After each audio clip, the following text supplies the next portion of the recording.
learning environment, physical and social, plays a critical role in children's learning. Get Luke to now read our chart, and we're going to see if it makes good sense, okay? So up at the top, do you know what this says? Children feel secure and ready to learn in programs that are well organized, with predictable routines, as well as mutual respect and positive relationships with teachers and peers. And that is how they fly. All of these qualities are important for children's emotional, social, and intellectual growth. Sure? Because I asked you, she asked me, you asked her. Yeah, okay. There we go. How are these books? Hey, this is a good one. We should pull out. I wonder. This is looking very much like what we have in our tank. Did you tell Mom about our caterpillars? No, sure. They will turn into butterflies. Take a look at them. If you've got a minute, come over to the tank. When the children come in the door right at 8:30, it's really important to us to make sure that every child feels special and that they are welcome, that this is their home away from home, that we are truly happy to see them. What prickly thing? It looks like it's looking at me. What's in this?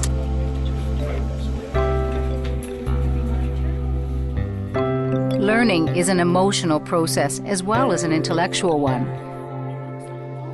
When children receive emotional support and encouragement, they feel more secure and they're more persistent and independent learners.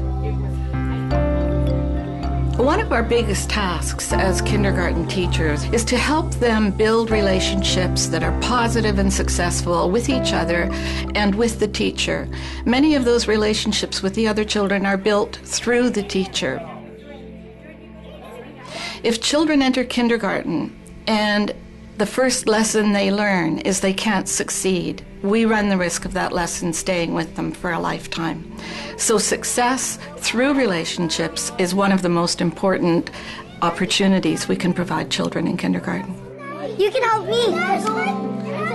We've really tried in the classroom to create a sense of harmony and to create a sense of acceptance of all children. So we've really worked hard at responding to the needs of the child. We try and keep very calm, very respectful, and that there is this tone, this caring and nurturing environment that we have tried to foster. Tone to it. Pink, my favorite. Spit is on. You just keep wiggling yourself in, Miss Samantha. When children come into the school for the first time in their lives, and for many this is the first time, they need to learn how to behave in a group. They need to learn how to share, how to care for each other, how to demonstrate concern and affection for each other. And it is through the structures that the teacher puts in place in the classroom that children learn this. The classroom is very organized. Everything has a place, everything has sort of a function. It's very important that children know that we respect the materials in the classroom and we want them to respect them as well.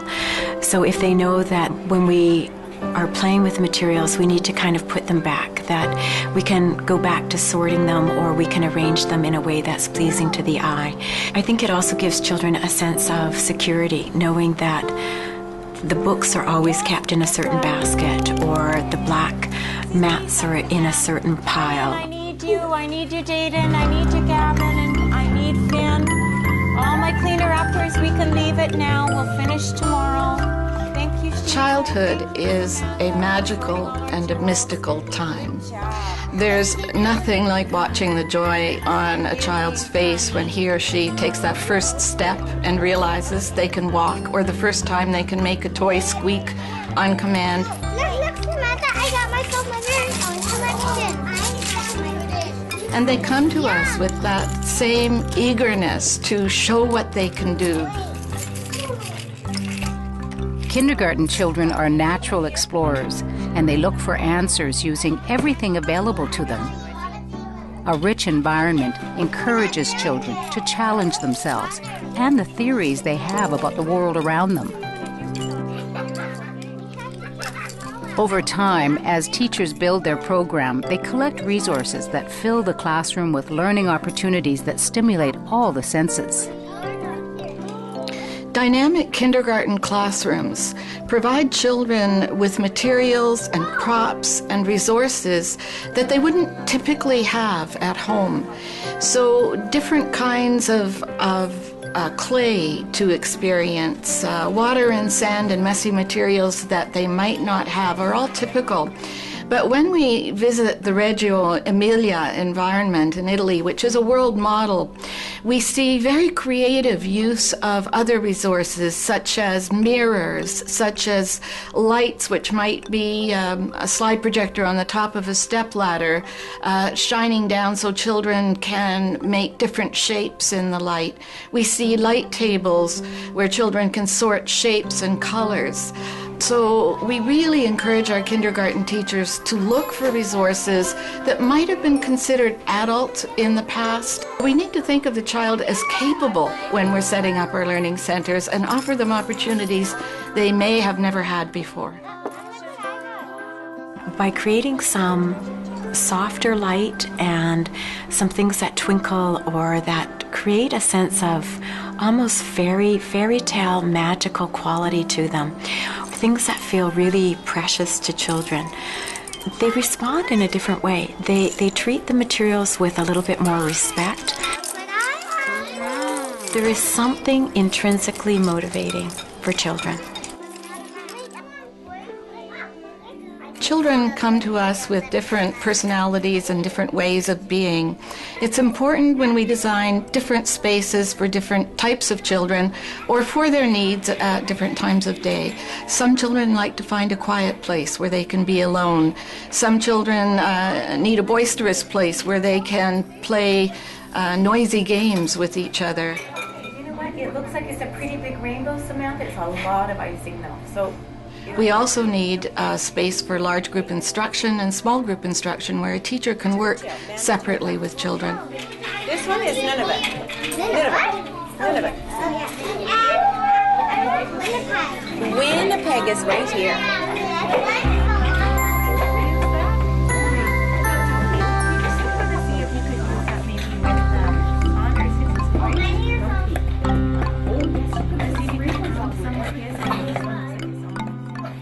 Organizing the kindergarten learning environment takes careful thought and planning. It needs to engage all children with a wide variety of abilities, learning styles, and preferences, and to enhance every aspect of children's development. When we're talking about aesthetic and artistic, we're really talking about the fine arts. We want our children to be comfortable with dancing, singing, playing, dramatizing. These are all ways that are critical to a child's learning. If all we had to deal with in the school system was academic development of children, it would be very straightforward. But we know that children do not develop academically unless they're well-grounded socially, emotionally, and they're healthy. And so all of these pieces have to work together. The children during book time just really has become quite magical. There's a number of little girls that love to read together. So they found certain books, if I have 2 copies of them, they will sit and they just are so motivated to try and teach someone else to read. We all need love. No, you ask. Yes, you can touch it. This is the size of a headlight. Physical development has always been an important part of school curriculum, but it's becoming increasingly important with the societal changes we've seen around media and screen activities with children. And so we're making sure that we're building into all of our school programs healthy activity, small muscle for some of those tasks that require finger skills and hand skills, but also the big muscle activity, which is a very important part of brain development. Cooperation, collaboration, and teamwork are part of what's required for all of us as adults as we move through our lives and our careers, and it's the same for children in schools. So we start in kindergarten right away, building communities of children where they learn what their place is, what their role is, how to negotiate their way through social circumstances. I don't because I play in real life. Oh, in real life, so you're not playing it? Children have it within themselves to be actively engaged and responsible for some of their learning or much of their learning, and I think the teacher's role is then to help facilitate some of the learning. This is learning through play. This isn't the children being mindless about what they're doing. There is great intention and purposefulness in what they're doing in the classroom. Have you had it? This is not the size, the real size of it, Gavin. Remember, this is the real size. A butterfly has 4 wings, 4 wings, 4 wings. A butterfly has... Part of the planning of the classroom environment is how the teacher sets up the individual learning centers to be places where children will intentionally be learning some of the activities involved in the prescribed learning outcomes. So probably each day a teacher will put something new into several of the centers, and part of the way that she motivates the children to discover and explore those is to introduce them at carpet time. Sorry, did you have a question, Matea? Yeah. What was that? What means where we put the stuff and then we ask questions and we color the picture about the pin. Are you talking about the water table? Yeah, remember you choose an object And and you put it in? that if it's Yeah. fall, you do a check mark. If it doesn't fall, you do an X. Yeah, oh there, Katie knows what she's doing, so you can ask Katie. Okay? So she stimulates and sparks the children's imagination with what she introduces at the carpet time to give them that thirst for getting there and beginning their discovery. Oh, look at what I made. Oh, let's see. What's this? Tell me what you made. Well, I think play is really important for the children because it's something that comes naturally to them. And when they play, a lot of the times they're interacting with another child. And so the more that they interact and they talk with each other, I think the more that they'll learn. They're like little adults. They want to talk to each other. They want to question things. They're curious about things. They want to ask each other about what it is that they're playing with, and they want to work together or try something and experiment with each other. Young children's natural capacity and desire to learn, and the teacher's response to children, go a long way in shaping the quality of children's early learning experiences. But the importance of the child's environment should not go underestimated. It's the third teacher. That's why such care is taken to plan learning experiences and learning centers. Children have in them so many ideas that they are just bursting to get out. Our responsibility as teachers is to help them unlock and discover those things that they're thinking about inside. And that becomes really the true curriculum.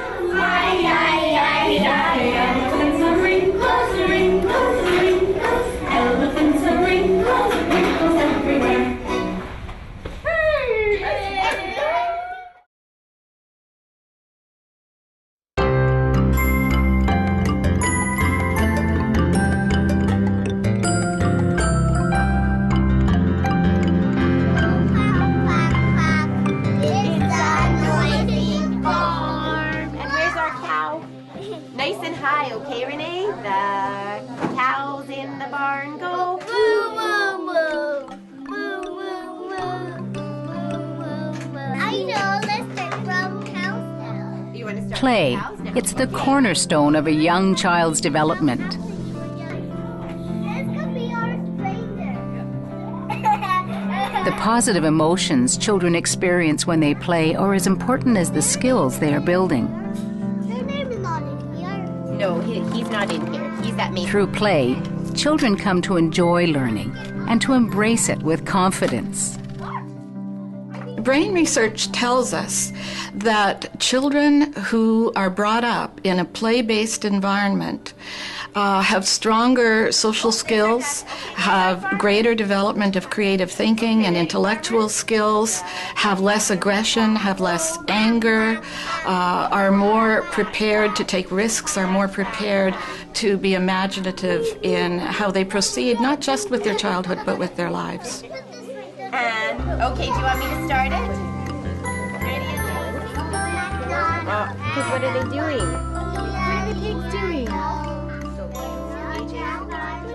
We know from Clyde Hertzman's work at UBC that on average 25% of the children that come into our schools are not ready to read. This is in large part because children come to school with widely varying experiences with books, with the ability to write, to paint. And kindergarten is a time where we want to, as I call it, level that experience field. I say good morning to the sun. Good morning. Language and literacy development in young children provides them with a strong basis for successful learning throughout their lifetimes. And oral language is the foundation on which literacy is built. Through play, teachers can foster children's awareness of the sounds and structures of language. So during the time when the children start to settle, certainly some children are still signing in and coming in a little bit later. Other children are putting their backpacks away and getting themselves organized in the coat room. We may start to sing songs as small groups start to form around books that are known to them, and I start to read with children. So that time can look quite chaotic, and there's lots going on. I call it noisy reading just because the children are noisy when they're reading. With them, it's all about the oral language experience. So with our kindergarten children, they need that opportunity to vocalize and to talk through the pictures and to share the information with each other about that. Thank you, Erica.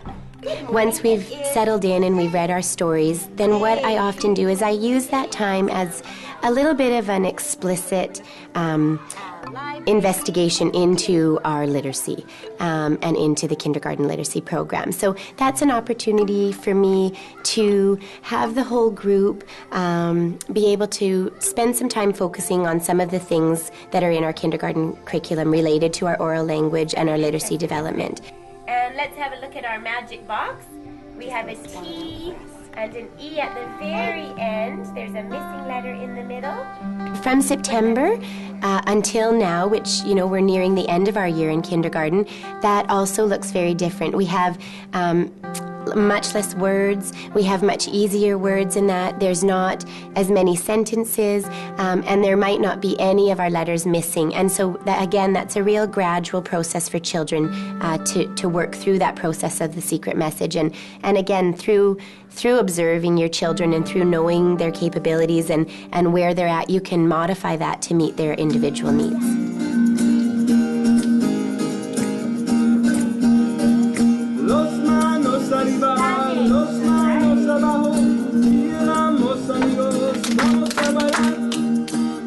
I think kindergarten kids have this enthusiasm for learning that is unparalleled by any other age group. They come in and, you know, things come out of their mouths like, I love school, oh, I missed you on the weekend. And, you know, those comments are just, they're heartwarming. You know what, I see Nikki's brain is working and she's thinking very carefully, Kayvan, about what she'd like to do.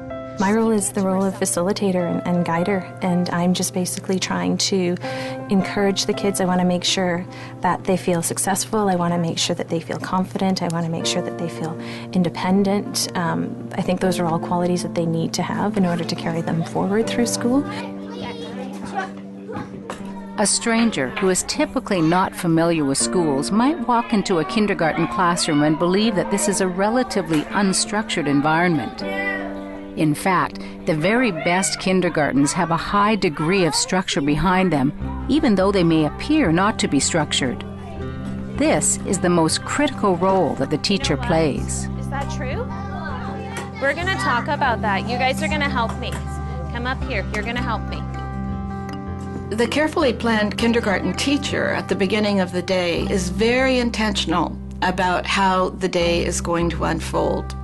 When you write a letter, you need an envelope to put your letter in. He or she will have carpet times planned where large concepts will be introduced to children, where they will practice skills, where learning centers will be introduced that are being added to the room. Eric, you need to know the address of the person you're sending it to.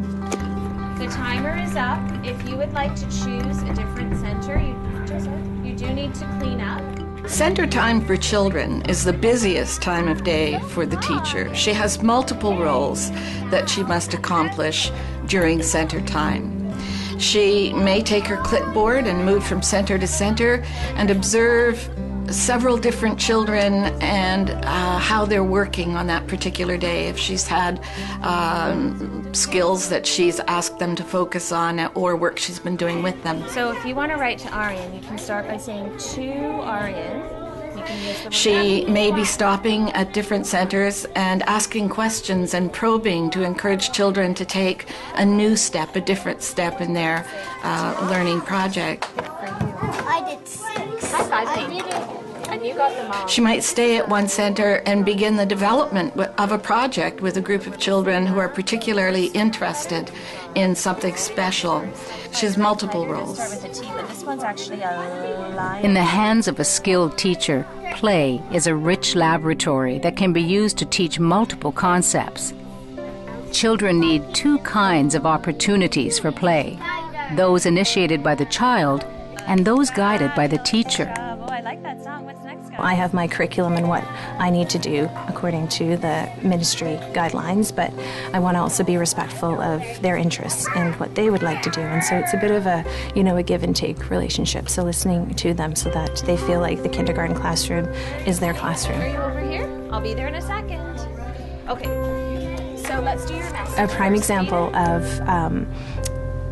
using what the children are interested in and designing a center around it is the kindergarten grocery store center, because we've always had the cash register, we've always had the food, and we've always had that little shopping list guide. And they were starting to make strides and starting to do a little bit of writing at that center, but by adding some more props and, like the flyers and the grocery list paper and the little shopping baskets, and then encouraging them to go around and price all the food. As you can see, that was a very popular center, and they were very, very involved in it and enjoyed it. And there's a lot of good learning that happens there.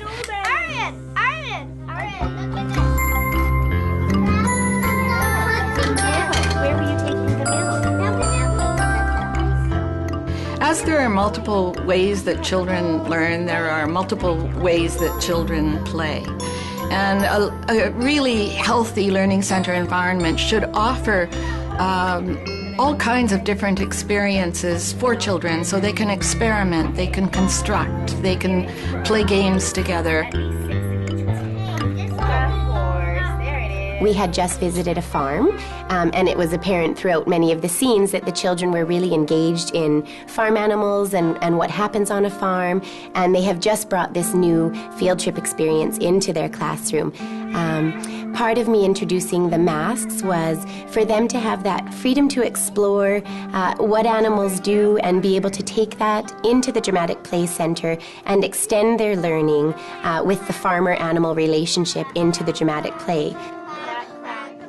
Oftentimes units can be teacher-directed, but with children's input for sure involved in them. And I think that there are other themes we might have where it directly comes from the children. They start to see lots of worms outside, and all of a sudden there's this interest in worms and mud, and so then we might take it into some planning on insects and worms and mud and all of those things that they are keenly interested in learning about.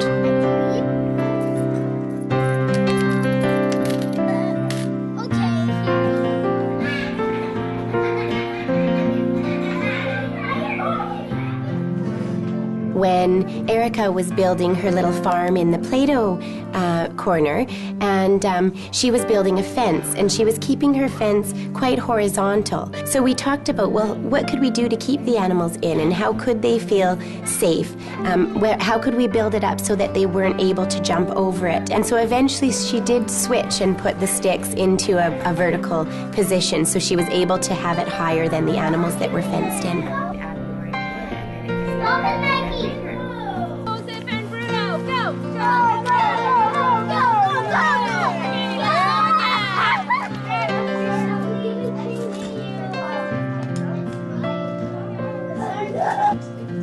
I see a one, but I can get more.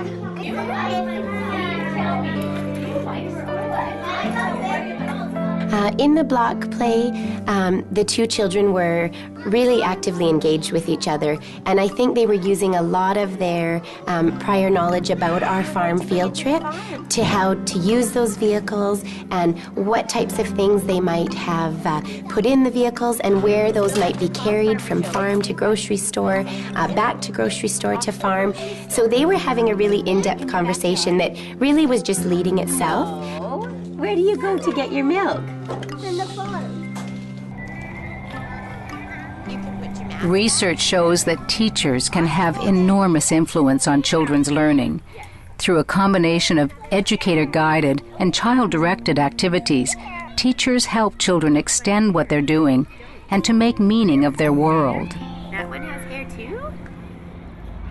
Oh, it does. We need to find out more about that. I wonder where we... What I love best about kindergarten is that the children come in with smiles on their faces and this freshness to the school system. And it's through that slow, gentle guidance of the teacher that we can really help children unfold and meet their fullest potential in the school systems. And this is where it all starts.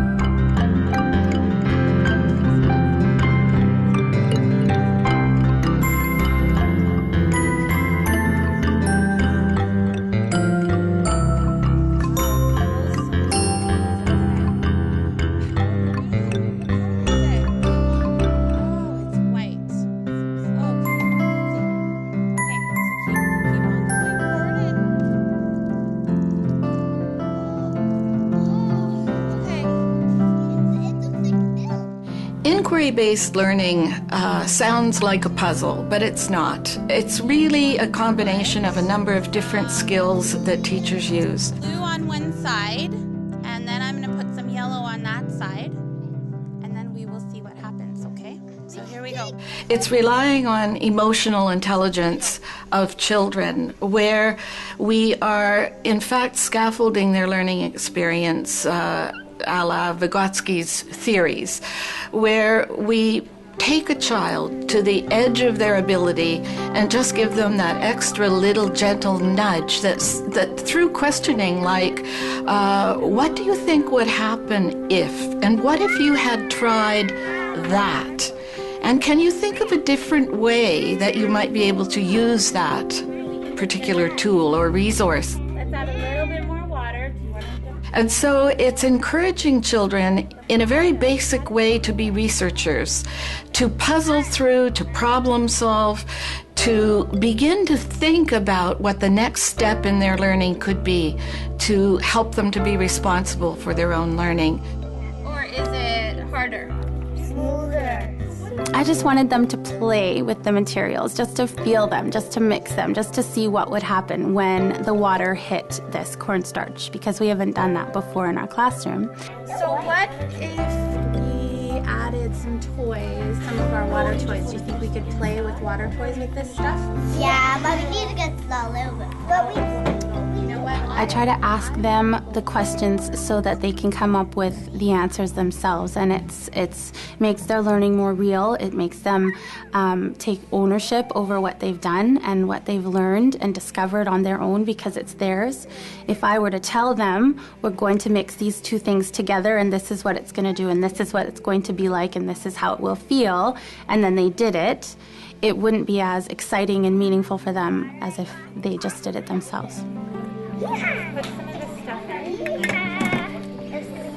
As a principal of an elementary school, I'm very excited about the play-based and inquiry-based kindergarten and the role it plays in developing our wonderful little children. And I taught kindergarten for many, many years, and so as a principal, it is my love and passion to make sure that those children get exactly what they need to start their years. I feel that my role is to not only support the kindergarten teacher, but to inform and let the rest of the staff know exactly why we have the kindergarten program as a play-based program, and to ensure that the parents as well know why we are teaching kindergarten the way we are teaching kindergarten. There's a considerable bank of research now on the impact that a principal has on new programs in a school. And one of the things we know is that when a principal supports a program, understands it, and provides for it in the principal's planning, the program is going to be more successful, the teacher is going to feel affirmed, and overall the learning experience will be better for children.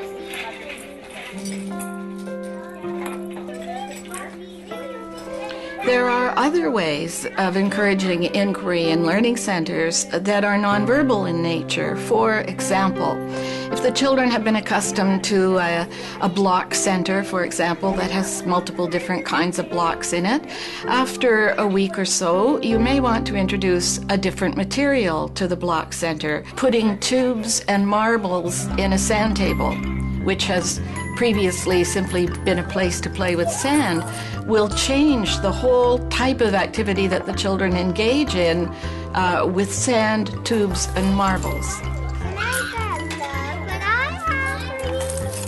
So by combining unusual resources, by posing a question at a center that causes them to use the materials in a different way, we then have children working collaboratively to play games to see what they can learn in a very different way.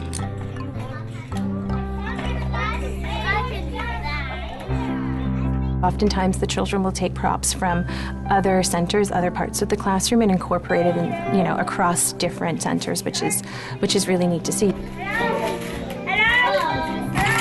That was, them going into the dress-up box and finding the walkie-talkies, and I'm sure that that's something that they've seen at, other stores that they've gone into with their families. So they're just reenacting what they know.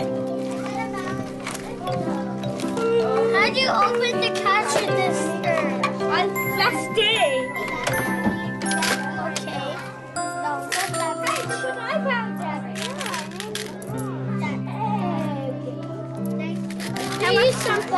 How much did the binoculars cost? One of the biggest lessons that kindergarten children have to learn in kindergarten is learning how to get along with each other. And so when they come to me in September, my focus in September is working on rules, routines, and strategies around problem solving. So we talk about sharing, we talk about trading, we talk about taking turns, we talk about rolling a dice to see who gets to go first in a dice game. A growing body of research shows that intentional play experiences can support the development of self-regulation, one of the most important skills children will need for future academic success and for success in all aspects of their lives. Self-regulation has a great deal to do with building bonds and forming relationships with others, and then working jointly with others in cooperative ways. And so by what we set up at a social dramatic center, for instance, where we're encouraging children to model ideal adult roles that they may have observed in a shopping market or a post office, and being able to coach them on the appropriateness of their behaviors through that kind of activity is a very important part of what we're offering in our learning centers.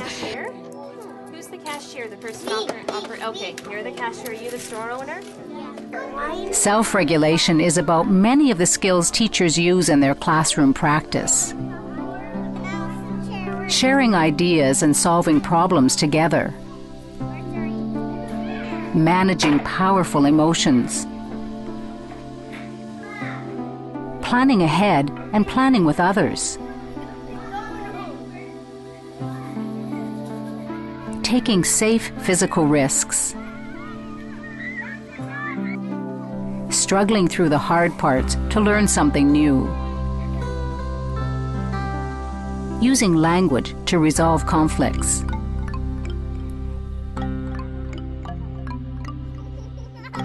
A teacher who is sensitive to children's emotions will ask questions that help children interpret their feelings, label them, and regulate them in socially appropriate ways. Daniel, what did Diego do that you didn't like? I didn't like it when you put the ladybug on my face. How does it make you feel? Bad. So what happened with Diego was there was an issue at the puppet center, and I think the little boy he was playing with, Daniel, put the puppet in his face, and he did not like that. And Diego came over and got me and said, and he explained to me what happened. And I'm happy to go back and coach the children through it because they are really and truly 5- and 6-year-olds, and they still need quite a bit of support. Hi, guys. It was very clear in observing that incident, which was very spontaneous in the classroom, that that teacher had worked with that group of children in a very positive and proactive way to teach them those steps, so that when the incident occurred, the opportunity was there for just a review. Not for dealing with the situation in a negative way, but rather turning it into a positive, constructive experience for the whole class. Nikta, what's the problem? The shark hit the bee. The shark hit the bee. Let's see if the bee knows how to use his power talk. Can I get a 1, 2, 3, action? Sure, I don't like when you hit me hundreds of times. It makes me feel. And what Power Talk does is, because it's a formula, it gives the children set words to say. And in doing so, it empowers them because they know exactly what to say. And it also, it helps with the language barrier, because a lot of the children who come to me in September, they have limited English skills. And so by giving them a formula, it also allows them to be able to problem solve with their peers. Next time, please don't what? Please don't what? Please don't hit me a million of times in my head. Okay, I'm sorry. I won't do that again. The end. Now, Eric, is it okay now for Sharky, even though he said sorry and he said he'll never do it again, do you think it's okay for Sharky to do it again? No. Is that what a kind friend does? No. No. You know, it's not just about saying, stop, I don't like what you're doing. The other piece of it is that that person has to listen, and they have a responsibility as a kind and caring friend and respectful friend to listen to the requests of their peers. Hey, Jim. Nice. Effective kindergarten programs provide opportunities for children to interact with adults and other children in ways that build on children's natural curiosity and sense of wonder. And successful programs emphasize learning through play and inquiry. One of the remarkable things about our modern day world is the tools we have at our fingertips now with the internet and the live searches that we can do with a moment's notice. I think when we start children in kindergarten, posing questions to them, encouraging them to explore, encouraging them to discover, encouraging them to ask questions, we are in a very positive way getting them ready for the world that is in fact going to be at their fingertips in very short order. Show up, Sasha. T-E. Butterfly. Oh, wow. Katie.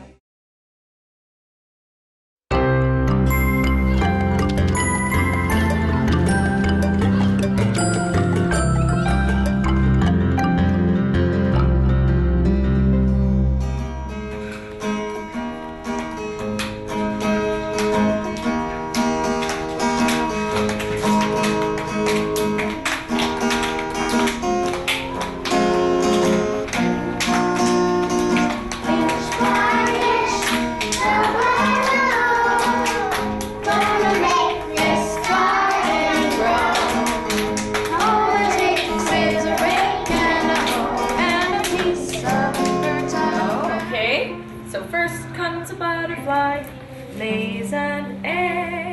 then what? What is that? Let's see. Kazana, show them your card. Is that what happens next? No. What's he doing there? He's eating. Is that the right one? No. So my intentions with the butterfly theme is to fulfill, obviously, the prescribed learning objectives that are set out by the ministry. With the pocket chart, for example, I'm trying to get the children to learn new sight words, which is a language arts PLO that they are required to learn. And I'm trying to teach them some of the letters, some phonemic awareness, listening to the first sound or the ending sound, some phonics. What sound does that letter make? And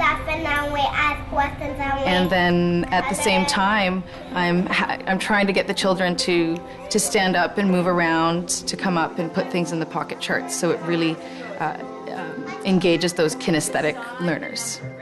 So when we talk about extending and deepening the experience, we're really talking about using the same prescribed learning outcome, but giving the opportunity to children to move from just a taste of the experience into deep thinking about the experience and into even deeper thinking by moving the play to a long-term project that could last in the classroom for as long as a month. I want you to think about what stage are our caterpillars in? Part of the purpose of that pocket chart was to also show them what they can do when they go to the centers on their own. There are butterfly-related activities such as the writing center. There's butterfly paper. In the art center, there are little butterfly shapes.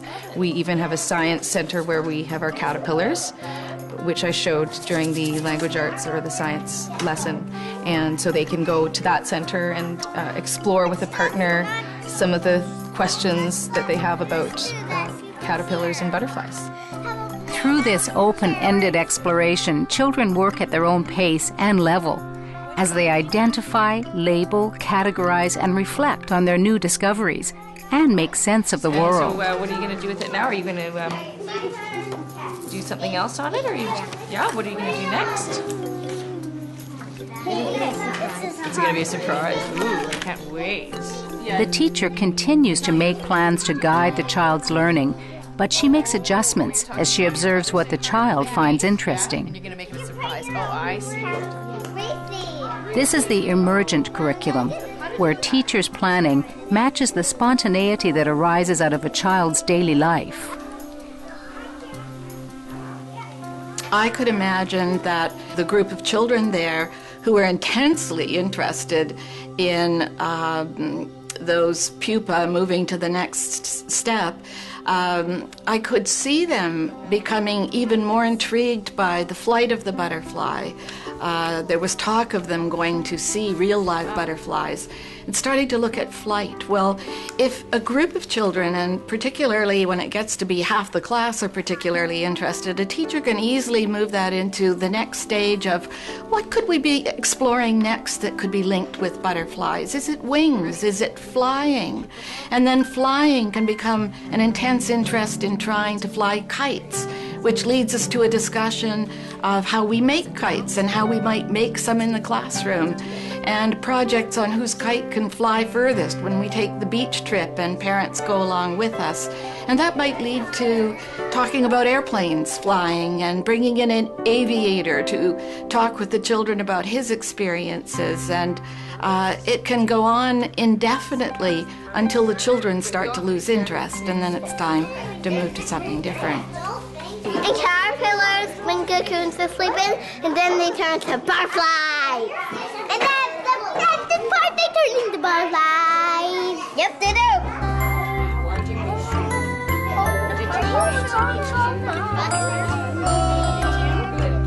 Which one is your favorite on here? All of them. All of them? Can I show you my favorite? Did you get an oval one, Cindy? What do you have in yours that's maybe? A child's language development is one of the strongest predictors of early reading success. And we know that if children don't read by grade 3, it's an uphill struggle to help them reach high school reading levels that are absolutely essential for them to graduate. So paying attention to oral language as soon as we meet these children, and ideally even younger than kindergarten in the Strong Start program, for example, is absolutely critically important. This is the color of your zipper. This is turquoise. And look at this one. Oh, you've got a circle within a circle almost. Oh, and it's flat. What did you find? Children learn language by using it. They learn language by hearing other children. They learn it by learning it from adults. So the more teachers are moving through the classroom, extending the children's vocabulary by proposing new words to them, by encouraging the class as a whole to practice the use of new words, all brings that excitement alive about language and is a very big investment in their reading success. This one shimmers. Can you see? If you look in the light, this one shimmers. Do you think this one does? And this one? Green. And this one? Red. Black. What I would like us to do, if we could just stop for a minute. We want to be really careful because we've got lots of buttons and mats on the floor. If we could maybe come and just move up to the front, then we'll have a chance to look and see what other people have done. A skilled teacher plans activities that encourage children to practice using language and to learn from each other. Time, can you tell us? You were busy sorting. Children thrive on new words and can hardly wait to go home and tell mom and dad the big one they just learned today. There's a happy face on one of the button mats, okay? Anyone else notice something different or interesting about their buttons? What did it look like? Animals.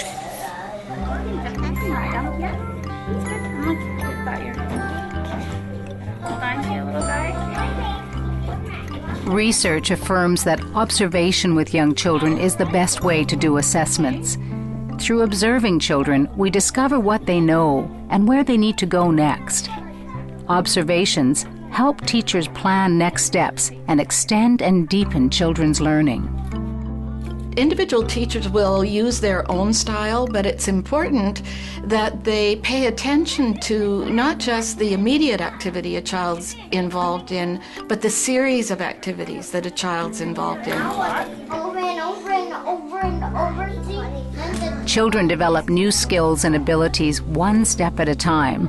And while teachers often see evidence of outcomes, the actual moments during which a child learns can be invisible to those outside the classroom. Many teachers have found their own ways to capture evidence of children's learning as it occurs. Documentation of the learning process might include portfolios, checklists, videos, scrapbooks, drawings, and posters. A bed, okay, and I thought they were stairs. We've learned a lot about the creation of learning stories, where a teacher, or in fact children, can be taught to document their own learning experiences through photographs, through representations of their work, and turn them into scrapbooks and portfolios that can be reviewed with families, can be a record of the child's progress through a particular skill or a particular project. Okay, 29, 14, 41, 42, 34, 45, 46. This is a learning story about how we all play in the same language, and it's focused on 5 children in our class, and they started out they invented a little game with singing and dancing and chanting movement. They continued, they made rules about the game, they decided how it was going to work, who was going to do what.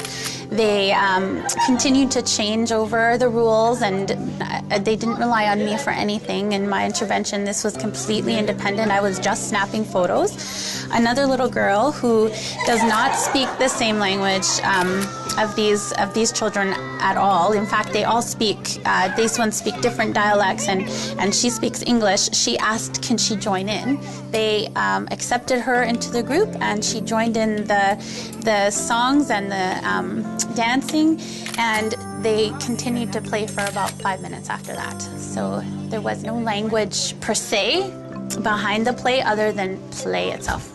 When I look at the picture, it reminds me exactly of what was going on at the time. What is that? It's really good for my reflection, and it's really easy. It's a really user-friendly, easy way to assess children.